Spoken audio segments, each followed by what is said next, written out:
L'essentiel, c'est que si chacun d'entre nous, avec nos différences, on prend ici un couteau, on s'ouvre le doigt, eh bien en fait on comprend que nous sommes tous frères, parce que le sang qui coule dans nos veines a la même couleur.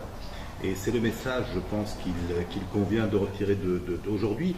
Et je voudrais parler de notre après-midi avec, avec mon cher ami l'imam de Drancy, Hassan Chalgoumi, avec l'imam de Beyrouth, Al-Husseini, avec Mohamed Izzat Khattab.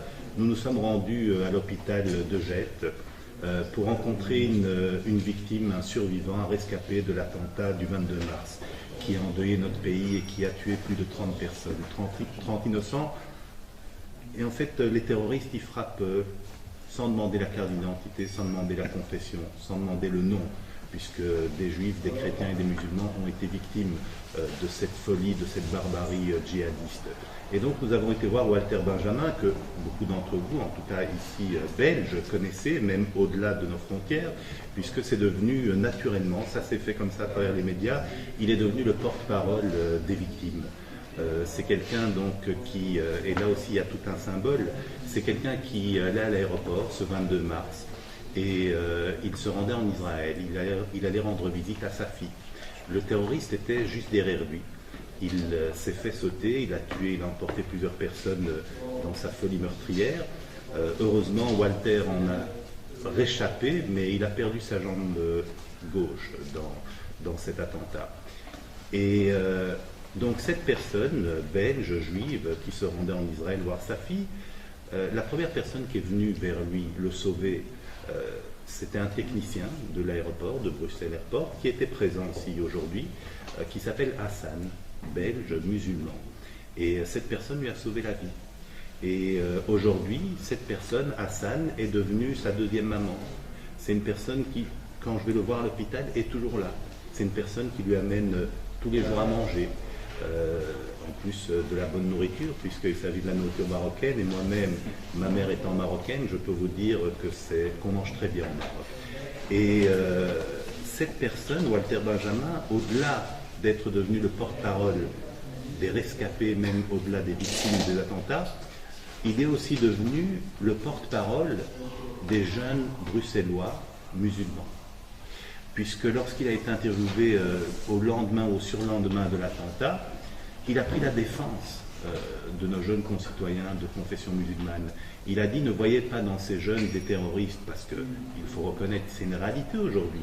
Aujourd'hui, lorsque vous voyez des jeunes de confession musulmane qui sont typés, eh bien, de plus en plus de Belges, ou même au-delà même d'Européens, voient en lui un terroriste. Il m'est arrivé un jour dans un avion, je prends un avion, il y a 3-4 jeunes un peu athlétiques, typés, maghrébins, qui rentrent dans l'avion. J'ai vu une femme à côté de moi se faire le signe de croix. Elle pensait que c'était son dernier voyage.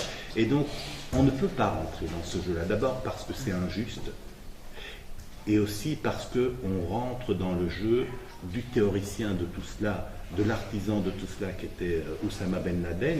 Je me rappelle, lors d'une de ses interviews, il a dit « Mon objectif est de faire que chaque non-musulman voit en un musulman un terroriste ».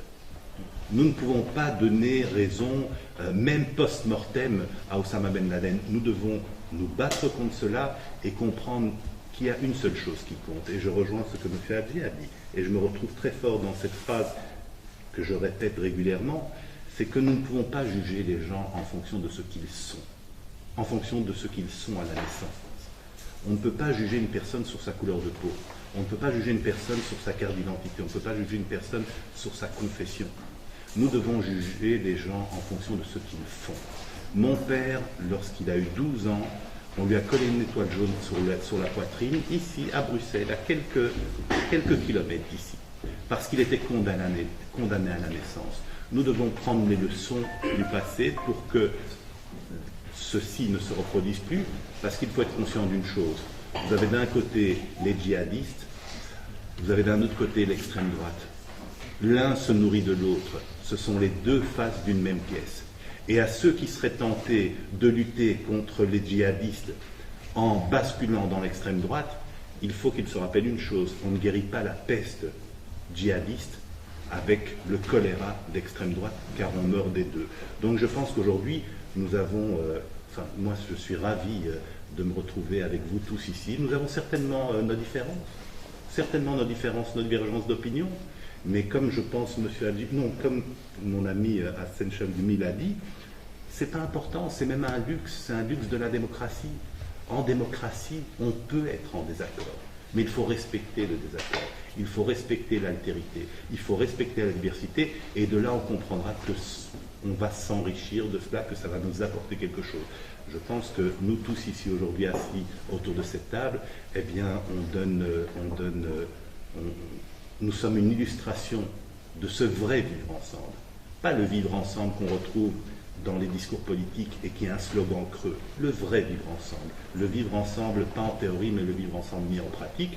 Et j'espère que la télévision Al-Mouatin, qui est promis un grand avenir international, à travers cette caméra, pourra retransmettre ce message et que nous aurons demain, à travers la Belgique, l'Europe, beaucoup d'imams Chalgoumi qui se lèveront courageusement au péril de leur vie, beaucoup d'imams Al-Husseini qui se lèvent au péril de leur vie pour délivrer un message de paix. Et je voudrais terminer juste en un petit message par rapport à notre invité d'honneur, le Cheikh Abdallah, et à mon ami Ahmed Al-Dosseri, qui était jusqu'il y a peu ambassadeur du Bahreïn à Bruxelles.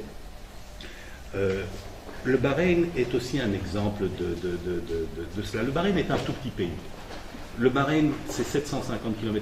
Vous prenez Bruxelles, Namur, Tournai et Gand, vous les mettez ensemble, c'est ça le Bahreïn. Mais je ne pense pas qu'il faut voir les choses de manière quantitative, il faut voir les choses de manière qualitative.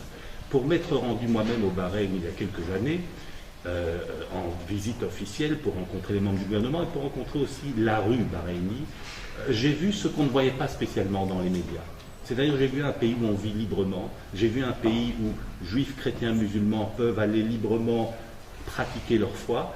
Moi, je pense avec nostalgie et même jalousie lorsqu'on me parle des synagogues, des 2 synagogues au Bahreïn qui ne doivent pas avoir de policiers devant la porte, mais je suis un petit peu jaloux de ce qui se passe dans votre pays, votre Excellence, parce que nous, eh bien, moi-même, lorsque je vais dans une synagogue, je dois passer, j'ai l'impression de rentrer dans une caserne militaire.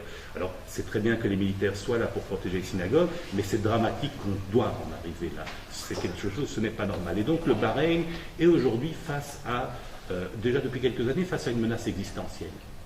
C'est très clair, vous avez une volonté hégémonique de l'Iran voisin, qui voit d'ailleurs le Bahreïn comme une province, la 14e province de l'Iran. Elle considère le Bahreïn ainsi. À ceux qui croiraient que, à la limite, ce n'est pas très important, parce que le Bahreïn est un petit pays, que c'est anecdotique, qu'ils relisent, qu'ils retournent dans les livres d'histoire et qu'ils se rappellent le sort qu'on a fait en signant ces infamants accords de Munich en 1938, où on a sacrifié la Tchécoslovaquie sur l'autel de la paix. On a vu que ça n'a amené que la guerre d'une part, et d'autre part, il faut comprendre que le Bahreïn, qui, moi je vois dans la région, a plutôt un rôle d'être un hub de tolérance, un modèle de tolérance, et avec ses imperfections, hein. Mais bien entendu qu'il y a des imperfections, mais quel pays n'est pas imparfait? Mais en tout cas, le modèle qui peut projeter, nous devons chérir et protéger cela, et surtout comprendre que si, par malheur, un jour le Bahreïn tombe dans l'escarcelle iranienne, ce ne sera que le premier domino. Le Bahreïn sera la première étape au niveau régional de la volonté hégémonique iranienne, mais ça ne sera certainement pas la dernière étape. Donc je voudrais saluer votre présence ici, Cheikh Abdallah, et j'espère que nous tous ensemble, chacun d'entre nous, on pourra apporter une petite pierre à l'édifice de la paix. Et en tout cas, merci à la scène pour cette invitation.